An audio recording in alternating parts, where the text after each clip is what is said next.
Hi, good evening, everyone. My name is Sharon, and I'll be hosting it along with our guest for today, who is Vidhi. I want you guys to have a short introduction about her and what the session is going to be all about today. Vidhi Sharma is our speaker of the day, and she holds a BA honors in applied psychology from University of Delhi, and she has an MA degree in applied psychology from the Tata Institute of Social Sciences, Mumbai. She is currently pursuing her PhD in psychology at Christchurch, New Delhi, NCR. And Vidhi is a seasonal mental health professional building academic rigor with real world experiences. And her approach and focus on practical tools and empathy driven strategies help individuals navigate workplace stress and build emotional strength. This is more on the workplace session, but I think this is also a life skill. Whether you're managing tasks or emotions, with these insight will empower us to thrive at work and beyond. Vidhi, over to you. Thank you so much, Sharon. That was a very sweet introduction. And hello, everyone. And like Sharon introduced me so beautifully, I am Vidhi. I am a psychologist. I'm a counseling psychologist, to be precise. And I am also a PhD scholar. And yes, while we are here to talk about regulating our emotions at work, yes, this is not just a work related skill, but it's a life skill in general. Work is something which is a part of all of our lives, be it in terms of professional work or working at home also. So, today we are going to understand a little bit about the ABC of regulating our emotions, particularly in the context of work. And yes, this is meant for all working and non working professionals as well, who may want to gear themselves for work very soon. And we'll try to keep the session interactive. So, in case any one of you wants to share something or ask something in between, the chat option is available. So, please feel free to put in your questions in the chat. If there is something that comes up for anyone, I would be happy to take it up. We will have a short question answer session towards the end also. But in case something comes up for anyone in between, please feel free to put anything on the chat. Okay, then we will begin with a quick reflection. Okay. We'll all take a minute to just think a little bit about when was the last time that I may have felt a very strong emotion, या फिर एक series of emotions at work. And this could be just 5 minutes ago. This could be right now also, since we are speaking at 4:30 p.m., almost the end of the week. I am sure we are also tired. We are also looking forward to the weekend. So many emotions are running through in all of us in some or the other capacity, right? But let's try to remember, particularly in the context of work, when I was feeling something very strongly, a very intense situation. What was really happening in that moment? Does anyone want to share anything quickly on chat? When do they think they experienced a very strong emotion at work and what was happening around that time? I'll move forward, but if in case anyone has anything to share on chat, please feel free to put it, okay? Too much work on the plate, an argument with a colleague, or a difficult conversation, let's say with my manager, or with a colleague, or with a friend, or I had an appraisal or a feedback from my manager. I was working on a project, but the feedback from my manager wasn't as expected. These are some situations that all of us at some point in time at our work go through, which can bring and stir up some very strong emotions inside of us. It can make me feel overwhelmed, restless, tired, as if I have to constantly keep running, as if I have no time to rest, right? And zaruri nahi hai that stress will always come from the office. There is an image that I have put on the screen to just very quickly demonstrate how can stress also look like in our everyday lives. It doesn't really come from the office. It can come from multiple spaces. That is also my home, that is also my office, right? And sometimes we're just stuck in between. Who do I handle? Who do I manage? Do I manage my house? Do I manage my family? Do I manage my manager? What do I do?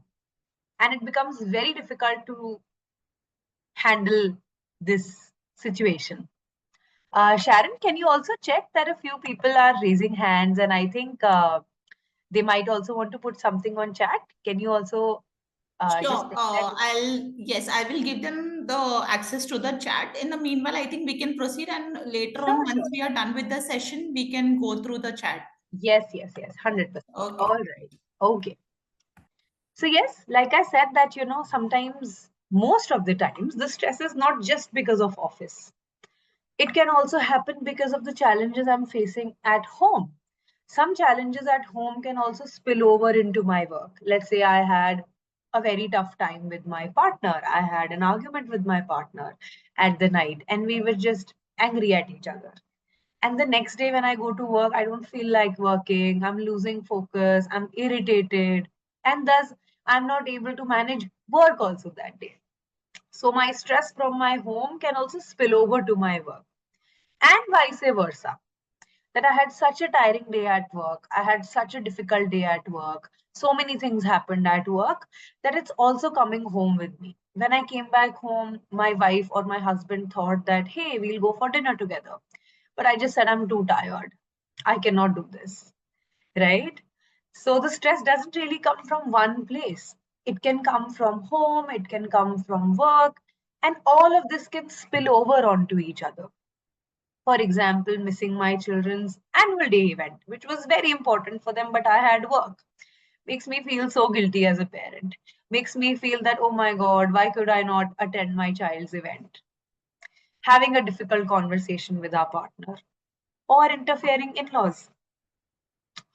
All of this combined can make me feel very dysregulated, or what we call as very stressed at work, which can sometimes also impact my productivity, which can sometimes also impact my focus. After all, we're the same person, right? I don't change when I come back home, or I don't change as soon as I go to office. I remain the same person throughout. And thus, the challenges I experience at work or at home can more often spill over onto each other. We go on to a very important question, that why does emotional regulation matter so much at work? Why are we just talking about work today, right? There's a picture that I have put on the screen where there's a round table, just like we have in our offices, right? There are different people sitting on this table, and all of them are thinking about different things. One is thinking about seeking some conflict. How could my manager say that to me? Let me go. Let me find some time to share with them that I didn't like it. Whereas the other person on the table is very excited, very happy, very at content. I'm going on a vacation in 2 days. I don't care. Another person seems to be very sad about criticism, may have had an appraisal meeting, may have had a feedback, and is feeling very upset about that critical feedback that they have been given. Another person is avoiding conflict. Oh my God, that problematic colleague is going to come to work today. What if they say something to me? What if they say something that makes it very difficult for me to give them a response? I'm very stressed about it. I just want to avoid that conflict, right? And in all these situations, we see that all of these people are sitting with their own emotions and are seemingly overwhelmed by these emotions also, right? Where one person is thinking about the vacation, one person is just very, very stressed, one person is just wanting to avoid the conflict altogether. All of them seem to be pretty overwhelmed about whatever they're experiencing. And why do you all think that when emotions are running very, very high at work, emotional regulation becomes very important? Any thoughts from anyone? Why do I think that I need to be able to manage my emotions at work? Why do I think that particularly when I speak about work, I need to know how to take care of how I'm feeling, how to deal with how I'm feeling, how to regulate my emotions better, how to regulate whatever anger, upsetness, excitement I'm feeling better. What do you all think? Any thoughts? I think the chat is enabled now. Anyone wants to share anything?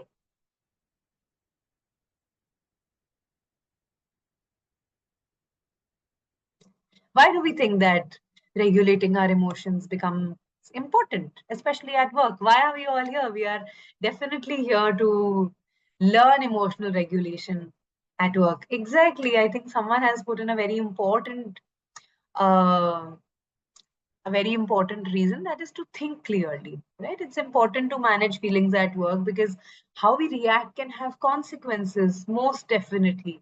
Otherwise, we will experience burnout. To control myself, to focus better, to flow our energy at the right place, to be able to focus better on our work and personal life, both definitely. To not let emotions drive our actions, smooth functioning, definitely promote. Workplace is a formal place where we cannot react impulsively. We have a pretty insightful audience, and I'm so glad to be talking about this with you all. And I agree with whatever you all shared, that when emotions are running very high at work, which usually happens because practically speaking, it's not possible that I'll always feel great at work or I'll always just have a very good time at work. But a workplace is a more formal setting where my boundaries are more formal, are more rigid. And yes, I might have to work a little bit on regulating my emotions so that a reaction out of my impulse doesn't lead to some negative consequences for me. And there's another question that I'd like to ask from you. You all must have experienced, including me, I have also experienced that sometimes emotions are very, very intense at work. And what do you all think suffers the most, especially when we are feeling very dysregulated and very stressed? Is it how you make decisions? Is it how you work with your colleagues? Because sometimes it makes us feel so irritated that I don't want to work with anyone, also, right? Is it your performance that gets impacted? Or is it your well-being? Or do you think it's all of them? What do you all think? Performance? Hmm. All of them. All of them. Hmm. Irritation. Right. Right. Definitely. Most definitely. And I completely understand that when I'm feeling so intensely, it's very difficult to think clearly. This is how our decisions get impacted. When I am at a state of calm, when I'm at a state of ease, I am able to solve my problems better. However, when I'm with a very stressed mind, I might rush to poor decisions. I was upset at my boss, so I just barged into the room and I started yelling. I wasn't able to make a fair decision. I wasn't able to make an informed decision. Right? Teamwork. Yes, I'm too irritated. I think I'm losing my peace of mind. I'm just, very irritated and very pissed. And that can also sometimes lead to a very reactive tone with my colleagues, with my friends, which might lead to misunderstandings, which might lead to conflicts. मैं तो कहना कुछ चाह रहा था और समझ कुछ और आ गया. To my boss also, I wanted to say something, I wanted to share that I'm upset, but somehow the whole message got misinterpreted, the whole message got miscommunicated, right? However, when I'm speaking with a calmer tone, the collaboration, the communication is much smoother. Performance and productivity also gets impacted, definitely. When we are unregulated or we are dysregulated, we might make more mistakes, and someone correctly mentioned we might experience burnout also, when I'm too tired. However, when we are keeping regulated, it can allow us to focus our energy better. And yes, well-being also is definitely an impact and outcome of all of these. If I'm carrying stress all day long, it will drain me. When I go back home, I'll not be able to spend quality time with my family also, or with my friends also.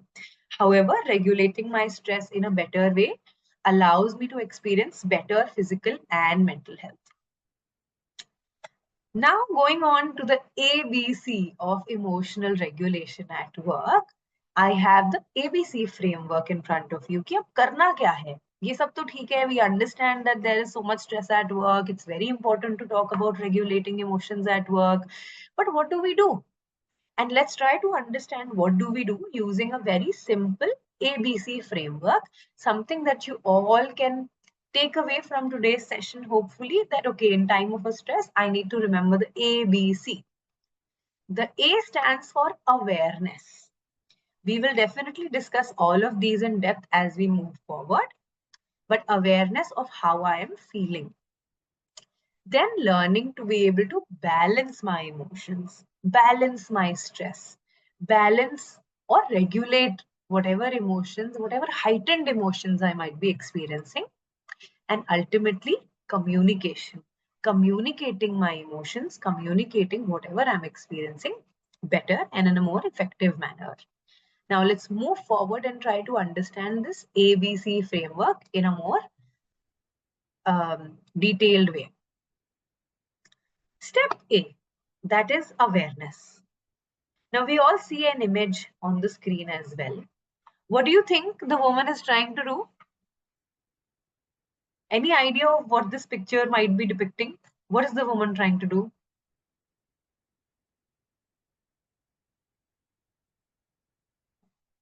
Play with emotions, act, thoughts, handling, happy, balancing all feelings, hiding emotion,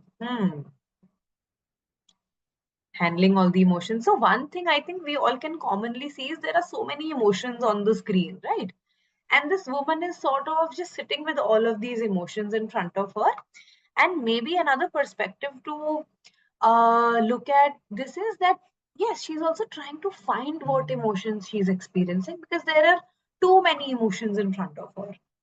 She's trying to maybe getting aware of the current emotional stress correctly. And yes, she might also be enjoying with the emojis, right? So step A is to be able to build awareness of how am I feeling. Let's say I had a feedback meeting with my manager and my manager starts saying things that are not feeling okay to me. Step A, awareness of how am I feeling in that moment. And how does that awareness come? It comes from two ways. One, I need to develop some observation of what is happening in my body. I suddenly notice that my forehead is sweating, or I'm sitting with a frown, or there is some sweat on my palms. My heartbeat is suddenly rising. I'm experiencing some tension in my body. One, that is noticing my body signals. Two, noticing my body signals will allow me to understand okay, I think I'm feeling a little anxious right now. I think I'm feeling overwhelmed right now. I think I am feeling angry right now. Right? So sometimes being able to notice our bodily signals allows us to name our emotions better. Now, how do we do both of these things? This is also something you all can take a screenshot if you'd like to, or you can also always easily find this on Google. We call this the wheel of emotions. So I think in layman language, when we ask someone, how are you feeling? We all know three, four emotions mostly. Yeah, I'm feeling happy, I'm feeling upset, I'm feeling angry, I'm feeling sad. But sometimes we're feeling much more than that. Whereas these feelings of happy, sad, love, anger, fear can just be very surface level terms. But what I'm feeling is much deeper. Maybe I'm feeling vulnerable. Maybe I'm feeling rejected. Maybe I'm feeling threatened. Maybe I'm feeling annoyed. But sometimes we don't get the vocabulary. मुझे पता ही नहीं है मैं express कैसे करूं या मैं खुद को भी कैसे बताऊं कि मुझे क्या feel हो रहा है. I don't have the correct vocabulary. I don't have the correct name to be able to categorize this emotion, right? And to build awareness, I would also want to build some vocabulary for myself so that I can also gain clarity of what exactly am I experiencing. So the wheel of emotions is something that I can always keep in my phone. Whenever I start noticing something in my body is changing. I notice my heart rate is suddenly rising. My hands are suddenly sweaty. Can I check? Can I just have a look at the wheel of emotion and try to figure out what I might be feeling? Okay, I might be on the spectrum of anger right now. What am I feeling when I say I'm feeling angry? Maybe I'm feeling very offended. Maybe I'm feeling very frustrated. Maybe I'm feeling threatened. What if he tells me that, what if my manager tells me that, I'll fire you or something like that? Naming the emotion allows us to build awareness of what we are experiencing and then go on with the B and C that we will also learn, right? And how do we also notice the bodily signals that will allow us to name our emotions better? There is something called as the body scan. It doesn't always have to be a body scan meditation, because I understand sometimes doing a meditation, we cannot afford doing a meditation in a meeting or in a conversation or in a workshop or in office. But a body scan is something that can be possible at any place in time, at any place that I am sitting in. And a body scan usually takes maximum 2-3 minutes, where I can sit comfortably in a position, I can take some deep breaths, and try to focus on certain parts of my body. For example, we all can do this right now also in whatever positions that you're sitting in. Who all can try with me. We can try to just sit comfortably and take a deep breath in and breathe out. We'll try to focus at certain body parts right now, which might be feeling a little more tense than usual. For example, my shoulders are feeling very heavy. I feel like my shoulders are carrying a lot of pain right now, or my neck is feeling a little tense right now. Now, from my torso, let me move on to lower parts of my body. What is happening in my thigh muscle area? What is happening in my calf muscle area? The body scan technique allows us to develop some awareness of the body also. And our mind and our body are pretty much interacting with each other. They're connected with each other. When we are angry, our body also reacts. My muscles will get tense. My shoulders will just, come up. There will be a frown on my forehead. All of these are also my body's way of reacting to that emotion. So a body scan can also allow us to build awareness of the kind of emotion I'm experiencing. And to be able to develop some body based awareness, a body scan is something that usually helps, right? Is the pace feeling okay to everyone? Is this feeling too overwhelming, too much of information, or it's feeling comfortable to everyone? A thumbs up can also work. All right, great. Okay, great. Moving on. Now I learned how to do a quick body scan. I learned how to do a quick understanding of what I'm experiencing. Now, what do I do? Now we move on to step B, which is building balance. And balance does not mean that I will now push my emotion away. हाँ मुझे गुस्सा आ रहा है, balance build करने का मतलब उसको side हटा. Just brush it under the carpet. The brushing under the carpet is not the B that we're talking about. The B that we're talking about is about building balance, which is finding some state of calm by not pushing the feelings away, but by addressing them. Regulation of our emotion is usually misinterpreted with suppression. Suppression can look like, oh, I should not feel this way. Let me just push this emotion away. Let me just hide it. Let me just not think about it at all. Let me, just forget it. Let it go. Let it go. Keh diya, chodo. That is something that suppression can look like. And while sometimes it can work, sometimes it doesn't work also. I'm not able to ignore how I'm feeling. I'm not able to deny how I'm feeling. I don't know how to suppress this emotion. It's too heavy. Whereas regulation of emotions will mean, okay, I notice I'm feeling a little embarrassed right now. I notice that I'm feeling very heavy right now. I notice that this emotion is so overwhelming. Let me try to settle myself before I act, before I react, before I respond. That is what regulation can sound like. We will try to learn how regulation can happen, but this is what building balance would look like. And why this matters? Because suppression of emotions, in that moment, we might feel like, okay, it's working. Imagine a big balloon. You keep blowing small, small blows of air in the balloon for a very long time. Today, I blow a small blow of air in the balloon. Tomorrow, I blow a small blow of air in the balloon. And after a month, this balloon grows big with all the small blows of air I had put in. What do you all think? Will this balloon require a huge blow of air to burst, or even a small blow of air will be enough for the balloon to burst? What do you all think?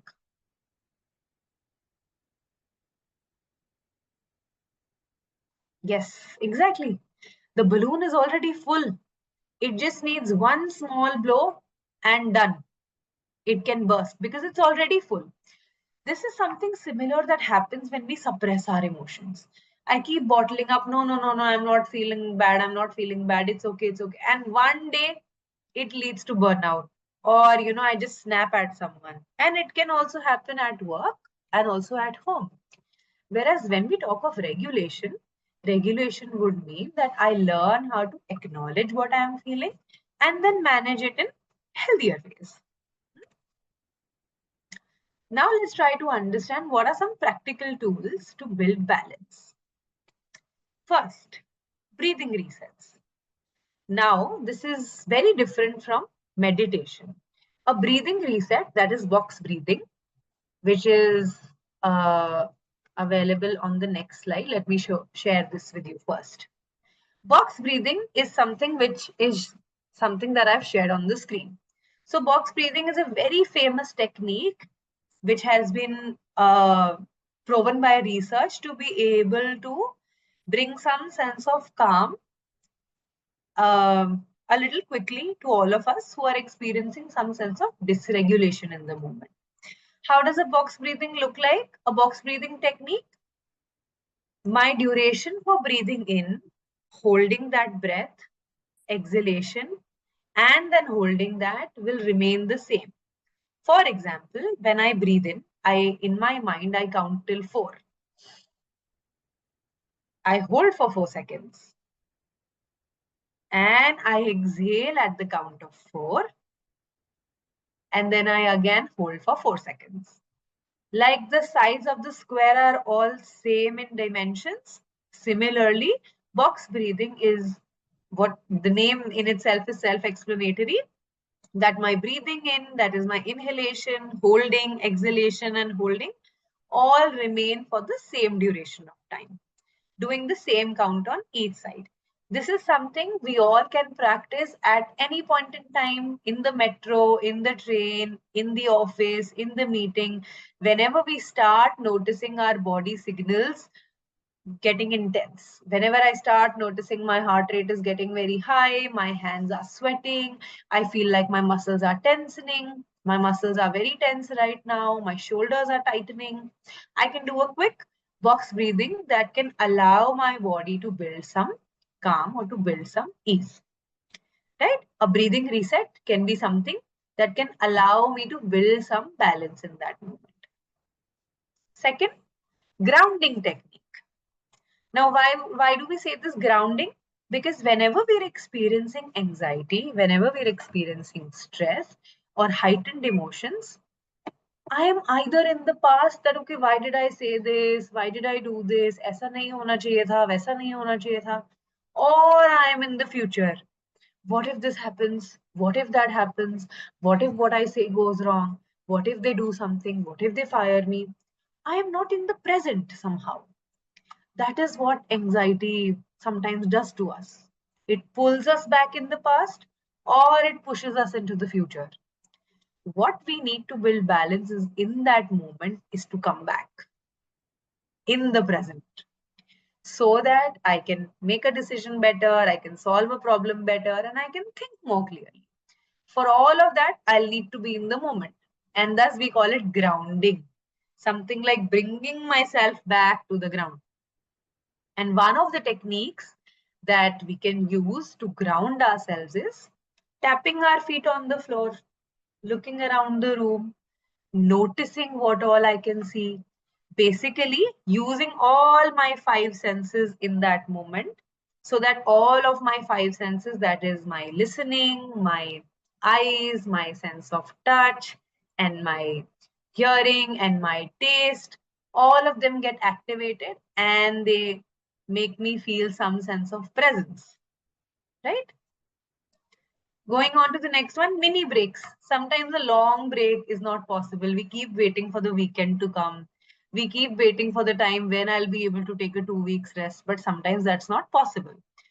Anything that can help me feel relaxed, anything that can help me feel like, okay, I took some time off from work, I took some time off to rest, which can be a quick stretch, a small walk around the office, sipping some water, grabbing some chai with your friends, can also allow us to bring some calm. And most importantly, self talk reset. Sometimes we become the therapists to our own self, where I do the self instruction. I tell myself, it's okay, Vidhi, you'll be able to manage. Yo, you'll be fine. Right now, you're feeling very stressed, but you'll be fine. Take a minute, try to slow down, take a deep breath in. So, the self talk also sometimes needs to reset so that I can instruct myself into building the balance, right? And yes, this is box breathing. It's very famous. It has been helpful to many, many people across the globe. It is something that we also recommend our clients in therapy to practice, and you can practice this practically just anywhere. So you all can also take a picture of this if you'd like to. You all can Google this also. It's very easily found on websites also. And this is something we all can try to build some balance also. So far, so good. Is the pace feeling okay? Are we going fine? I'll also have a sip of water. All right. Great. We'll take questions at the end. We'll keep some time for that. For now, we'll move ahead. Okay. Step C, the most important one. How do we communicate? Because mostly that communication comes as an impulse. Mostly that communication comes as a reaction. And there is a very slight but a very important difference between reacting and responding. Communication is often misunderstood. Now, there is a very slight difference, but a very important one between having a communication with someone versus having a conversation with someone. I'll give you a small hint. Take a minute to look at the screen, and what do you all think that what is happening between these two images? One set of people are doing something and the other set of people are doing something else. What is feeling different between these two sets of people in terms of communication? What do you think is happening? And nothing is correct or incorrect. We are all here to learn. So any thoughts that are coming up for you all, connect and disconnect. Definitely, I agree. Exchanging ideas. Yes, one is exchanging ideas, one is connected, one is disconnected. Yes, one side is feeling very smooth, other side is feeling very confusing. Understanding and misunderstanding. Great. Lack of self. I'm assuming that's lack of self-awareness. Second ones have no clarity of communication, right? There's some khichdi which is happening, right? And there's also that disconnect. Clearly. Yes. First, proper discussion, mind-to-mind communication, deeply connected and disconnected. Great. Now, why I've written that communication is commonly misunderstood is because if we talk of communication, if we talk of successful communication, that means that the receiver is able to receive the message that the sender wants to send. But somehow in our everyday lives, successful communication is not always possible. because of multiple reasons. I am in a different state of mind, the other person is in a different state of mind. I'm not able to put my point across. I am saying something, the other is perceiving something, and thus it's very difficult to put my point across. So, a lot of times, while we intend to have a communication, only conversations are happening. Where I am talking, the other person is hearing, the other person is talking, I am hearing. And we're just exchanging something or the other, but we're not able to go down to the intent of the other person, right? But somehow, successful communication and learning how to communicate our emotions better becomes very important, especially at work, so that we can also share what we expect, what we need, what we feel good or bad about. Emotions don't control our actions, but we choose our responses, right? Just because I was feeling angry cannot always justify that I acted on my impulse. Thankfully and luckily, responses are something we can choose. And of course, we are here to learn how to choose those responses. And thus, we now go on to understand some very basic types of communication. So, all of us experience four types of communications in our everyday life. One, sometimes the communication is very aggressive in nature, is snapping at each other, yelling at each other, and not listening to anyone. I'm just interrupting what the other person is saying, and I'm just not able to listen. It can happen with our partners, it can happen with our colleagues, it can happen with our bosses, it can happen with anyone, right? Especially when we are feeling very intensive emotions, aggressive communication is something that can very naturally happen. The next one is passive communication. I stop talking to the person at all. I just cut all contact. I'll never look at you again. I'll never be in this person's team again. I don't ever want to go back to them just because once they made me feel very hurt. I'll never bring this conversation up again. That friend said something bad to me. I'll never be friends with them again. I become very passive. Now, this passive aggressive, I'm not yelling, but I'm also not completely passive. A passive aggressive communication can look like, oh, I'm just taunting that person. हाँ मुझे तो बड़ा बोल रहे थे तुम्हारे साथ भी हो गया ना अब, something like that. I'm nagging the other person, I'm poking the other person, or I'm just taunting them for something that maybe they have done earlier with me, right? And this is, like I said, this is something that happens with all of us at different points in time. But what we are aiming to learn is the fourth type, which is assertive communication. And communication is a very important part of regulating our emotions. Because only if I'll be able to communicate my emotions better, will my emotions also be handled in a better way. Because sometimes, most of the times, people cannot read our minds. Unless and until I share with them how I'm feeling, they may not be able to cater to my needs. And thus, communicating emotion becomes very important. So let's take a quick case example, okay? There is a person, Arjun, who has been working day in and night out on a client presentation. Weekly team meeting ke dauran, his manager in front of everyone says that, Arjun, this presentation is not good. It looks like you've not made any effort. You've not put in effort at all.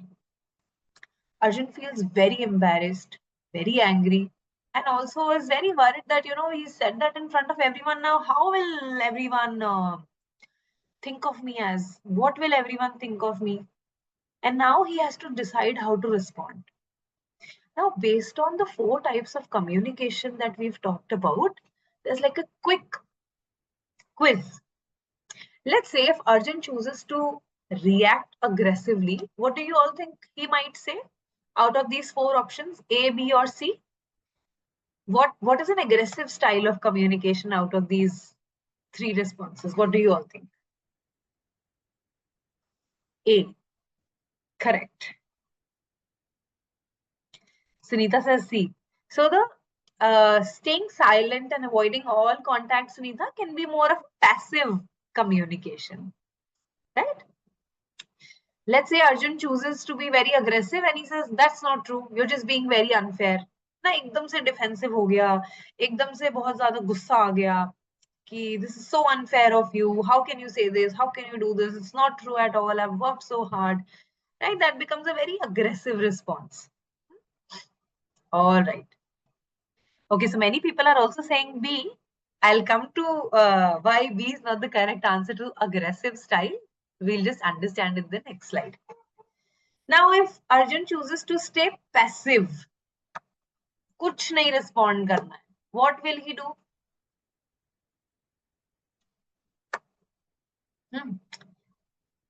Right. कुछ नहीं बोला, चुप हो गया, बुरा लगा, पर छोड़ दिया, मुझे बात ही नहीं करनी इस बारे में, छोड़ो, forget it.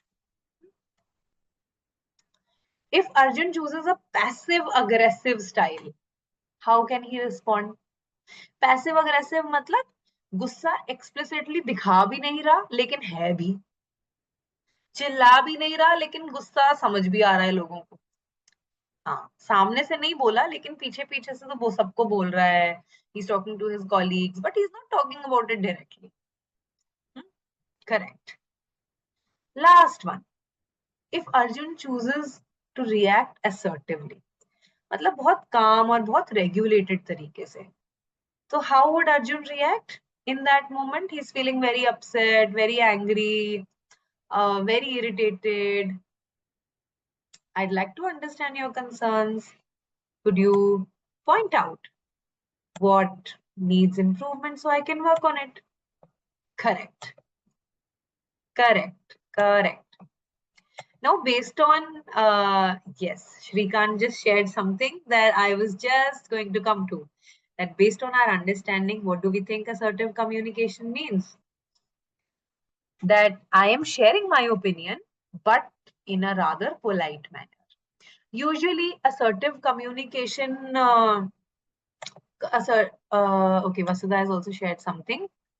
Right. Vasudha, I'll come to this once I finish the slide. I will definitely come to this query. Okay. Thank you for asking. I'll definitely come to this. We'll just wrap this presentation up for now. Okay. Right. So an aggressive communication is more of, that impulse. And like Vasudha correctly mentioned, in that moment, it just happens. I don't have time to think also, and I just snap out. However, in the longer run, we notice that it somehow can also, have the potential to damage our relationship. It can somehow have the potential to damage our self view also.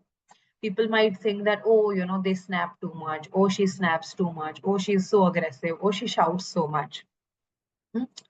Whereas passive communication, कि कभी बोला ही नहीं, कभी share ही नहीं करा, वो balloon example वाला हो जाता है पैसिव, हमेशा बस दबाते गए दबाते गए दबाते गए और मन ही मन में बहुत रिजेंटमेंट बिल्ड हो गई. I never want to talk to that person. I never want to go back to that friend again. That friend did something wrong to me. I never want to be friends with them again. So it can build resentment with time. Passive aggressive communication, taunting, nagging, पीठ पीछे कुछ बोल दिया लेकिन सामने नहीं share करा. Such a kind of a communication can also sometimes break the trust. That, and it happens with us also. If someone is taunting us, nagging us, poking us, we may not feel very safe with that person. We may not be able to trust that person enough, right? However, assertive communication is something that is very respectful in nature, is rather balanced, and also professional. So, assertive communication is what we call as the balanced way of responding. I am very clear about what I am saying in a respectful and a confident manner without being aggressive or passive. Some tips to now build assertiveness. Now, also answering a little bit to the query that was shared in the chat, I understand that, sometimes we don't have time to also think. It just happens because we are also used to those ways of reacting. Sometimes we are also in such high pressure situations that I have to react immediately. So the immediate response, or what we call as the impulse, is to just share something, do what I've been doing, and maybe, just stay quiet, move out, or just yell, or something or the other. an impulsive response would come out. Assertiveness or assertive communication is something that might not happen magically overnight. Assertive communication is something that needs to be practiced over time, right? Any kind of communication is not something that we always knew of. We've learned these ways of responding over time. We've learned these ways of reacting over time. But now we can also learn another new way of responding, that is assertiveness. Right? How can we do that? Very important, using I statements. Let's say Arjun's example. The boss said that you've not done any effort. It seems like, you've not put in any effort at all. And this is such a waste presentation. Now, as Arjun, I am feeling very upset. I'm feeling very embarrassed. And that's not true at all. I have been spending day in and day out. How can my boss say that?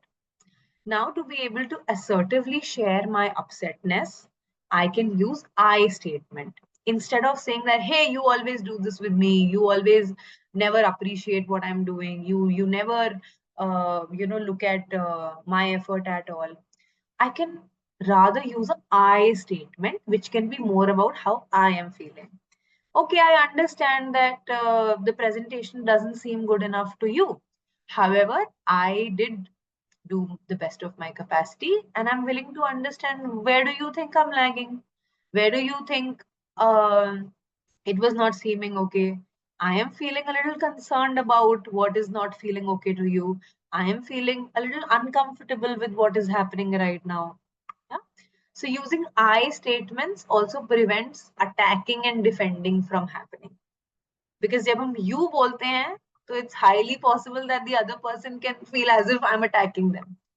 Right? So using I statements can sometimes prevent that attack and defense from happening. Secondly, being very specific and being very clear.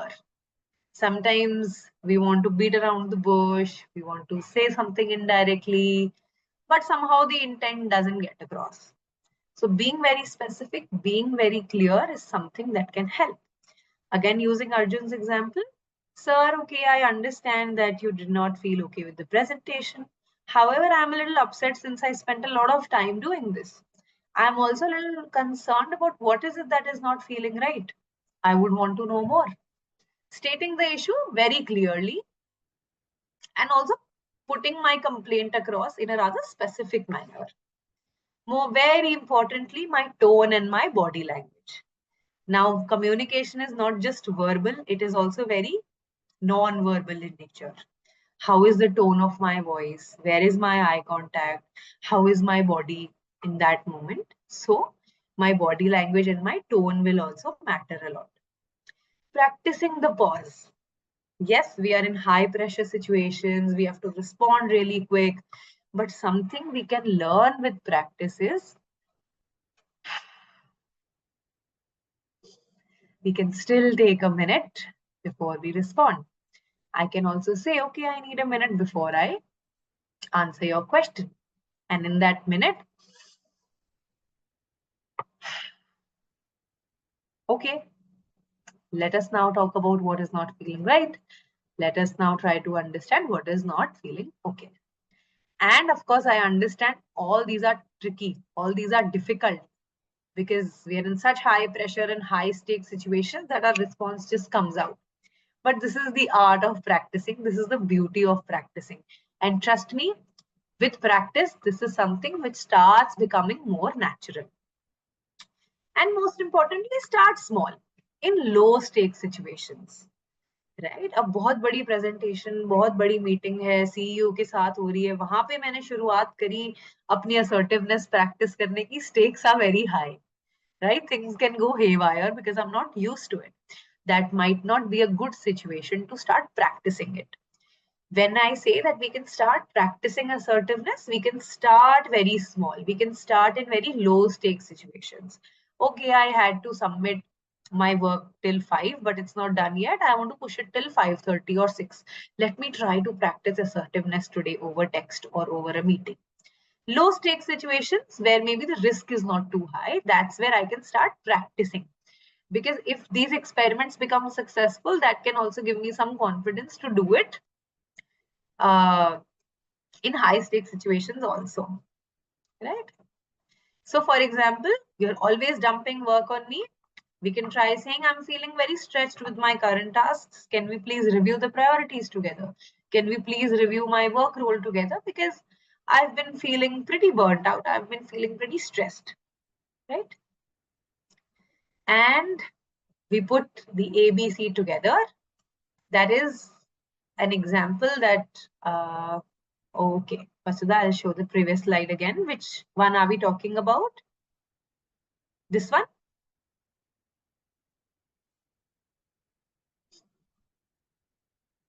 All right. Should I move ahead? Let me know.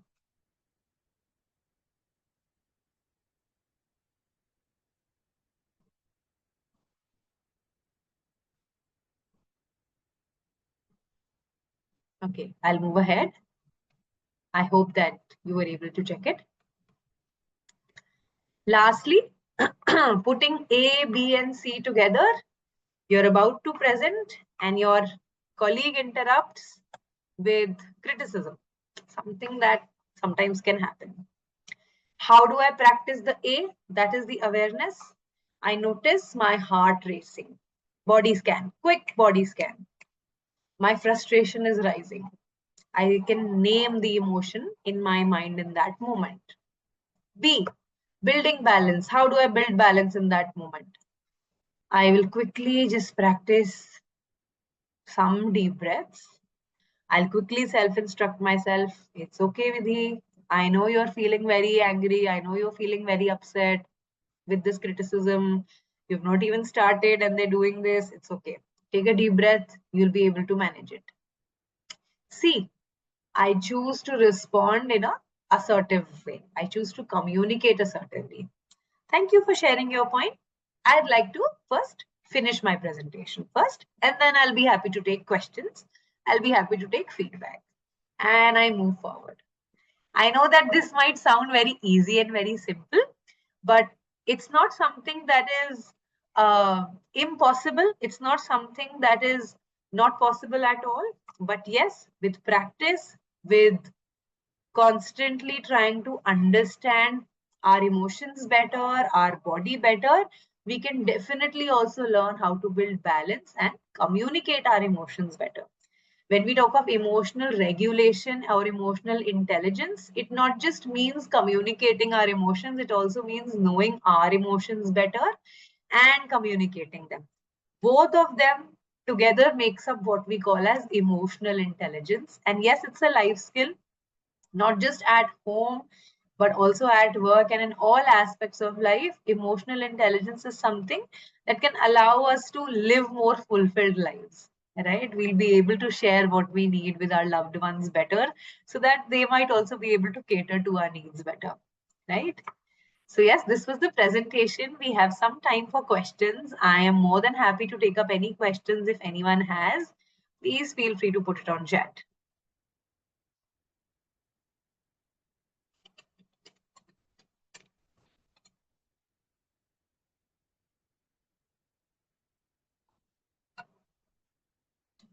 I hope, Vasudha, your question was answered, the one you had shared.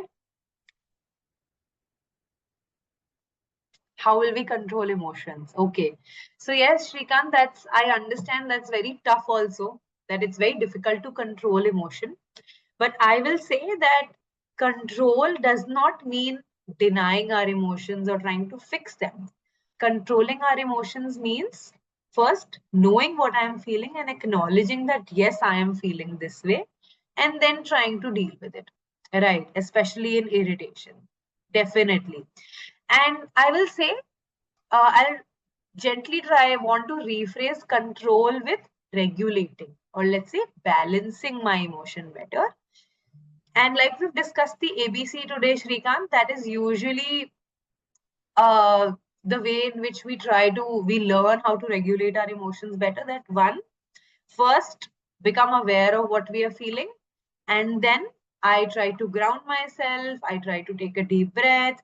Sometimes journaling also helps, that I will write down whatever I'm feeling. Different things work for different people. No one size fits all. You can see what helps you build some balance in that moment. Is it talking to a friend, going for a chai with a friend, taking a quick walk, taking some deep breaths? That is something that can allow you to build some calm and some balance in that situation, especially at work, so that you can respond accordingly, right? And then it also comes with some practice, Shrikant. It's something that when we constantly keep practicing, so yes, it definitely is an outcome of practice. And I'm sure we all are able to learn it with time. Great, all the best. Shoaib has said that due to the reason like betrayal, not getting credit of work, we commit mistakes, how to handle them later. Right, Shoaib, I completely understand that, it is a very realistic and a very practical problem that sometimes our credit of work is taken, and in that moment, there is nothing that we can do. I would suggest try to look for any person in the office, anyone. It could be a colleague, it could be your manager. And most importantly, it's helpful that if you are able to build some rapport with your manager, so that you are also able to communicate to your manager about how you are feeling, what is currently happening. It's important for the manager also to know what the manager is experiencing, so they can also help me better with it. So I would suggest that try to communicate this concern and this issue with your manager also. Try to build some rapport with them and try to raise the issue.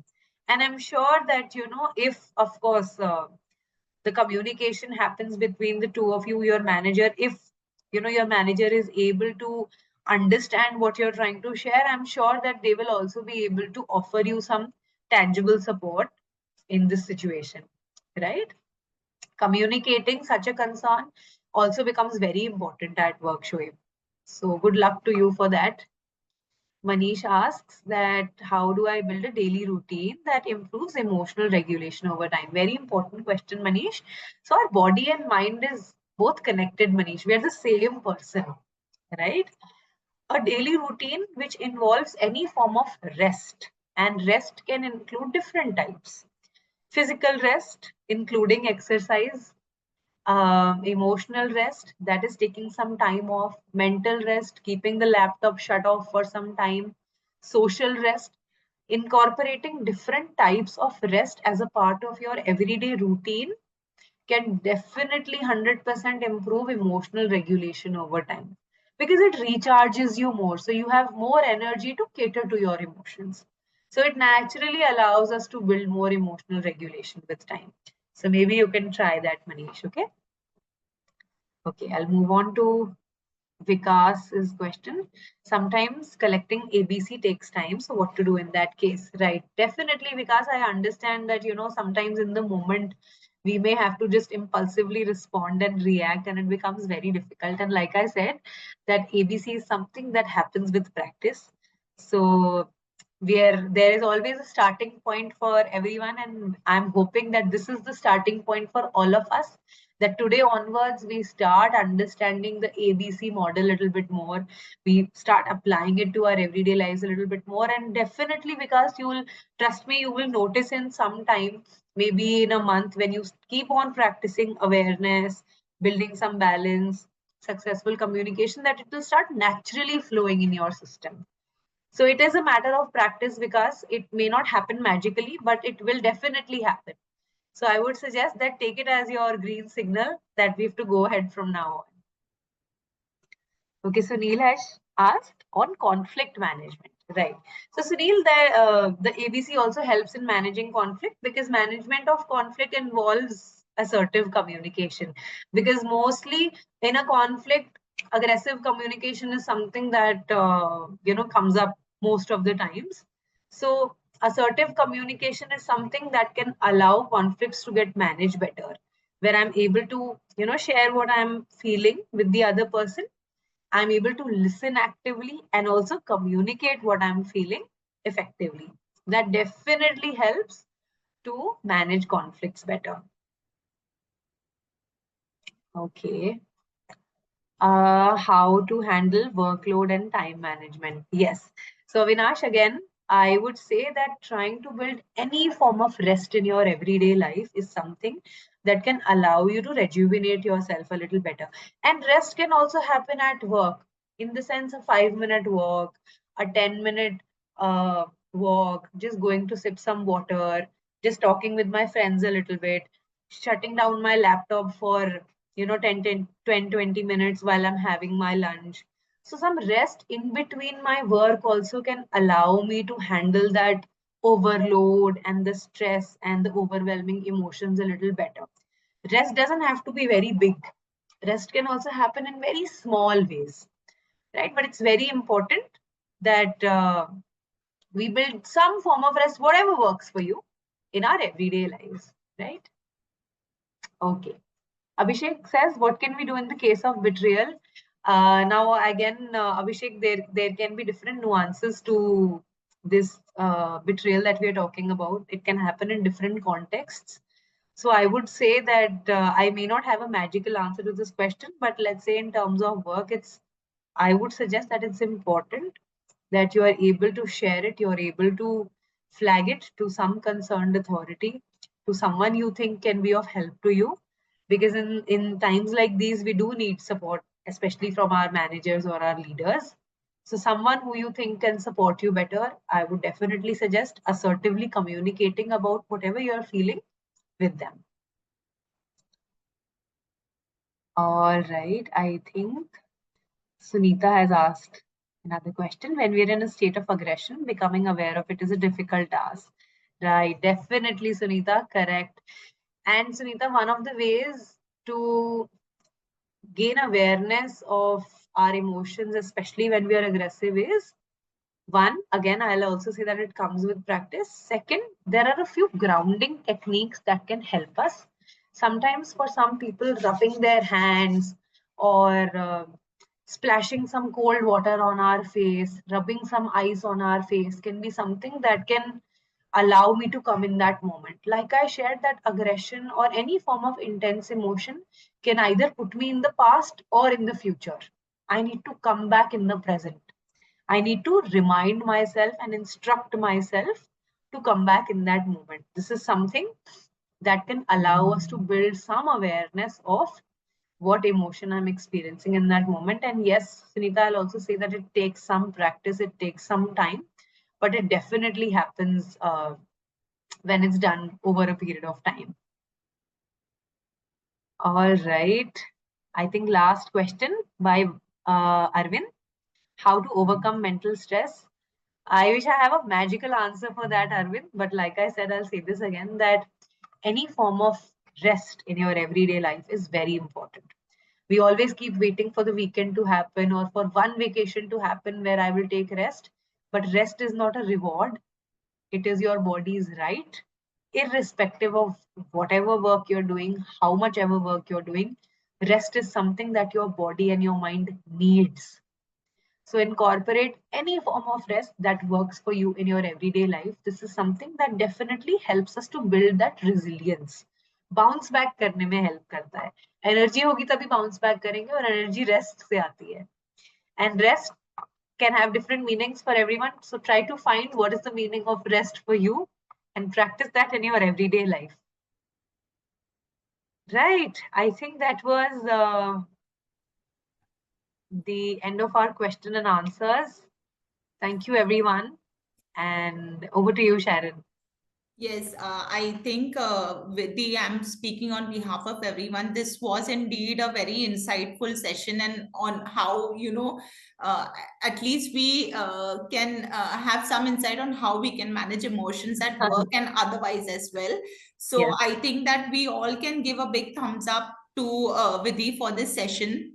It thank was you so indeed insightful, not only to me, and I think all of us, much. will take back something from this session today. Definitely. Thank you, everyone. And I'll say this again that, when we talk of such life skills, these are no magic, but there is a starting point for everyone. And let's take today as the starting point. And it's a journey. I think when we talk of self work is a journey. There is no destination. There is so much to work on. But also Right. don't take so much pressure. Enjoy, take rest, and all the best to all of you. Thank you so much, Vidhi, and thank you everyone for being with us all through the session. Have a nice day. All right. Bye. Take care. Bye. Bye.